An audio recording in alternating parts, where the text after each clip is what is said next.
Hi, everybody. Thank you. Thank you for watching. This is David and Yoad show here. We're going to talk about challenges in remote and hybrid work and how to do that properly and securely. Thank you for so much for joining. So I'm Yoad. I'm a security expert for Microsoft Central and Eastern Europe. And we have David here. David, give us a word about yourself, please. Hi, Yoel. Hi, everyone. I'm David, part of Modern Work team, talking with customers about challenges of hybrid work. And we decided with Yoad, we're going to kind of look at it a bit closer. Cool. Thank you so much for being with us. So let's jump right into that. David, what's the main challenge you're experiencing during remote work for yourself, and what do you hear from customers? Okay, so I would not start with a challenge. I would start with the positive side. So again, we are living in this, let's say, remote or hybrid setup for a while.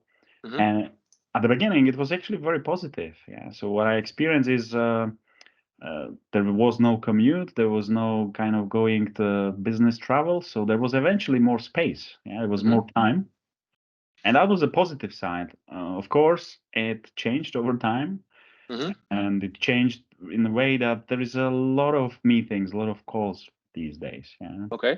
Moving from call to call. Okay. Back to back. Yeah, moving from call to call. I think the observation I made some time ago is like, we moved from 60-minute calls scheduled in a calendar to 30-minute calls. And again, it created more space. So it was like, even today, if I got the invite for a 60-minute call, I'm saying like, wow, that must be a heavy topic to discuss if you need 60 minutes. So yeah, there was implication. And yeah, some of those were positive. Yeah. So let me ask you as a follow-up, with all this meetings shortening up and supposedly we are more efficient. So, but how do you keep, the personal touch with your colleagues and vendors and, customers? How do you do that? That's actually a very good question, because this is the challenge I would call out. Yeah. So eventually, when the meetings got shorter, still there were more meetings coming in the calendar. So eventually, what I feel now is like, instead of working 5 days, it's like a 6 days. Yeah, because there are like constant flow of meetings.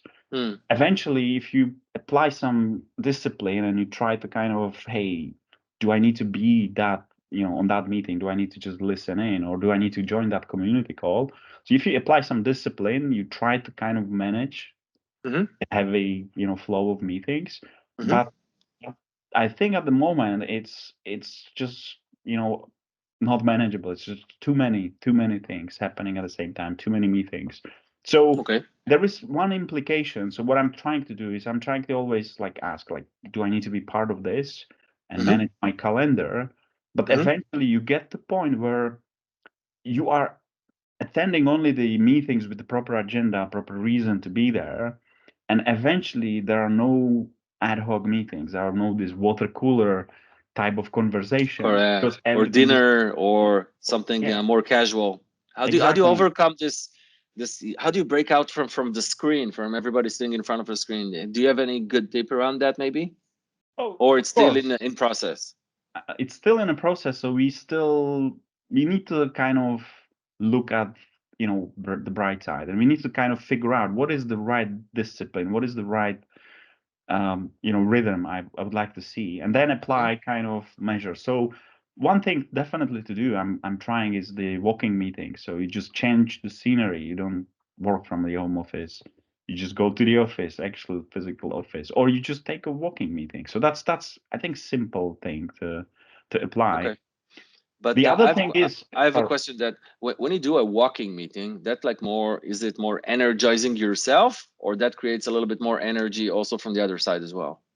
It depends. Yeah. So sometimes you need to like actually watch the screen. Yeah. So there is the numbers to be presented. Correct. However, actually the fresh air makes oxygen flowing in your brain. So sometimes it has a positive impact.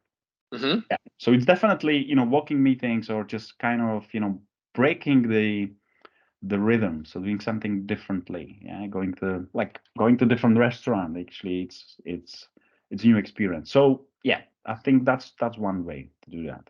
One more thing. So do you think that of influencers, is it actually like depleting? Is it decreasing in size with remote work, or there are ways to maintain it, or this is still an unsolvable issue or hasn't been solved?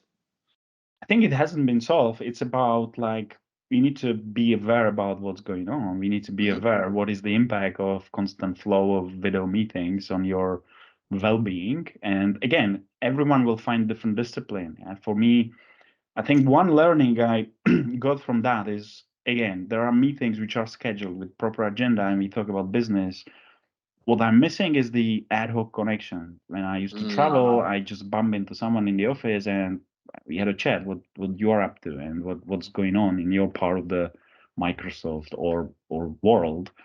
So right now I'm trying to think. Okay, who is the person I didn't talk for a while. Yeah, I'm like you are. So hey, let's schedule a 15 minutes and let's just Yep. talk about implication of remote work or some other things which Let's are talk about implication and maybe also leverage our conversation for the benefit of others.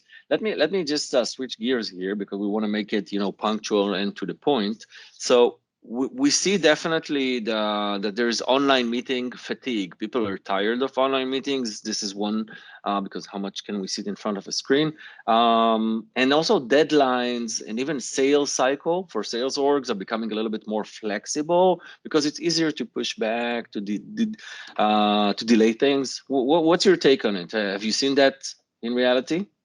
it's actually it's actually very interesting, and many people may not realize. But again, we are observing that in the sales cycle. So usually in the pre-COVID world, there Mm-hmm. was this important meeting. That was the defining point of the sales cycle. We went and see executives and we presented a story, had a dialogue.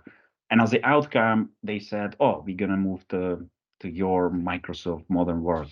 Now, because it's a sequence of meetings, there is no this defining point. Yeah, there might be executive connection, but it's a video meeting and it's Mm. easy to schedule. Okay, let's do a follow-up tomorrow. So from the sales cycle perspective, and again, it's my feeling, in the sales cycle, it's getting longer. Yeah, it's just Mm-hmm. yet, hey, let's have yet another follow up. Let's have a because there is no this defining point. This is the meeting. Everyone is flying in into that country, and we're gonna crack the code here. Yeah? Mm-hmm. Because of that, I feel the sales cycle is getting longer, and also for me as a seller, there is a big implication. Usually when after that defining meeting, after that breakthrough, Mm-hmm. you had a sense of celebration. Hey, we made it. We just did it. True. Now, yeah, there was a call, and actually there's something agreed, and there might be a follow up. So I think the sales satisfaction for someone who is a seller is kind of missed there. It's not there. Yeah, it's like yeah, we made 50 calls on that topic, and customer decided. So I think from this personal satisfaction, yeah, I was Mm-hmm. part of this, and I made an impact. I think it's not there, not always, but again, I'm sensing it's just this, the reward is not not there. Okay. 100%. I think we're on agreement here. I believe that also our next episode will talk about the new generation. We are the pre-COVID people that are now adjusting to a new world, but maybe the new force that is coming in will be completely digital, and maybe also even neglect the people side. But let's keep that for our next discussion, and let's please wrap up our discussion with, if you can, provide. Let's end this on a positive note. If you can provide one or two tips that are working for you on top of that, working meeting. How do you break the ice, or what has been working for you in those meetings? Again, yeah, that's fair point. The thing I will say is it's about your own discipline. You need to set the rules. You need to define what works for you in this hybrid setup. Mm-hmm. And you need to really have a discipline to control, which meetings I'm attending, or, in a way, you need to create a space Mm-hmm. for yourself to get inspired and maybe have some ad hoc meetings or maybe have a chat about something else than the key topic you have. So creating a space for you with the discipline, I think this is the right way. Creating a space, diversify your location. What was the third one? I lost track of that. I'm not sure if Discipline. there was a third one. Discipline. Discipline. You need to Discipline. have a discipline, and let's kind of close with the positive side. You need to look at, you need to focus on the positive side. Yeah, you can spend Mm-hmm. more time with the family. So that's for me really interesting. I have a almost 2 years daughter, and again, I'm spending a lot of time with her compared to pre-COVID So situation before. where I was every week in different countries. So look at the positive side of that, and with the discipline, create the space so Mhm. you can get inspired by having a chat with someone like you, for example. Oh my God, thank you. So let's do the following. I want first of all to thank you, and I want to. We have a lot of material to talk about. We want to keep those videos short and sweet. Hopefully they're sweet. So next episode we'll talk about the new workforce and entering the industry. Okay, thank you. Have a great day. Bye bye.